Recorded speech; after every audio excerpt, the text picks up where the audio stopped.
Hi, so we're back with the tasting note for the second wine. We're going to focus on a rosé, which is something new for Grape Sense at home. It's the first time in the 3 volumes yet that I've looked at a rosé. I chose this particular rosé because it's from the Loire Valley, and it's delicious.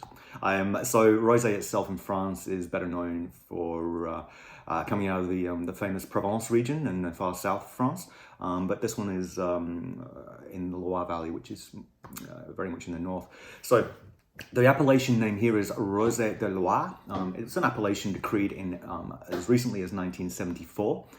There are some certain parameters around what you have to do and the way the wine needs to be produced for it to be classed as Rosé de Loire. First of all, it can only be produced in the Anjou and the Touraine subregions of Loire Valley. It always has to be made in a dry style rather than other Loire rosés, which are more medium sweet. When I say medium sweet, we're looking at probably 15, 20, 25 grams residual sugar, as opposed to dry, which is 0 to 5 generally as a rule. So this particular rosé is only 3 grams residual sugar. Finally, the last parameter really is that it must be made with a minimum of 30% Cabernet Franc or Cabernet Sauvignon. Cabernet Franc is generally the most popular and most planted of the red grapes in that particular area in the Loire Valley. So the varieties for this rosé are, well, there's 5 of them. So first of all, we've got the Cabernet Franc, we've got Cabernet Sauvignon, we've got Gamay, which is famous from the Beaujolais region, just south of Burgundy. Works really well also in the Loire Valley. Cote, otherwise known as Malbec. Cote is the local name for Malbec in the area. And then finally, a native Loire grape called Groliot. So Groliot is usually most in rosé wine production as a blend. It's got a nice deep pigmentation in the skin, so it does offer color to the wine.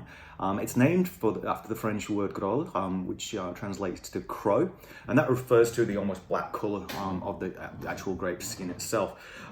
So it's got a lack of tannin because even though the color of the skin is quite pigmented and quite dark, the skin itself is quite thin. So that doesn't carry much tannin, and to be honest, it's relatively bland in regards to it. If you were going to make a single wine or a single varietal wine from Groliot, it wouldn't have too much character. That's why it's used as a blending grape rather than a single varietal. It might just lack a little concentration when it's also quite high yielding as well. So when yields are low, it can display some light, vibrant, kind of sour cherry characters. But as I said, it's mainly used as a coloring agent and just to add a little bit of weight to a wine more than anything else. So this particular rosé is made using the direct pressing method. So basically, black grapes are crushed and pressed in the same way as white grapes are, and a little color is extracted before the skins are disposed of. As I said, only 3 grams residual sugar, so definitely a dry style. And with the tasting notes, first of all, the color of this is absolutely beautiful. It's got an amazing pale pink, almost rose color coming through there. Lovely kind of aromatics on the nose. You've got those lovely fresh strawberries, raspberries, red currants, really quite powerful. Also combined with a little bit of kind of the violet flowers, that lovely violet perfume element, and then just a hint of that confectionery coming from that little 3 grams of residual sugar as well. So I'm kind of thinking maybe a little bit of like red lollies or those little strawberry lollies that you get in those mixed bags, I can't remember their name, but picnic mix or something like that.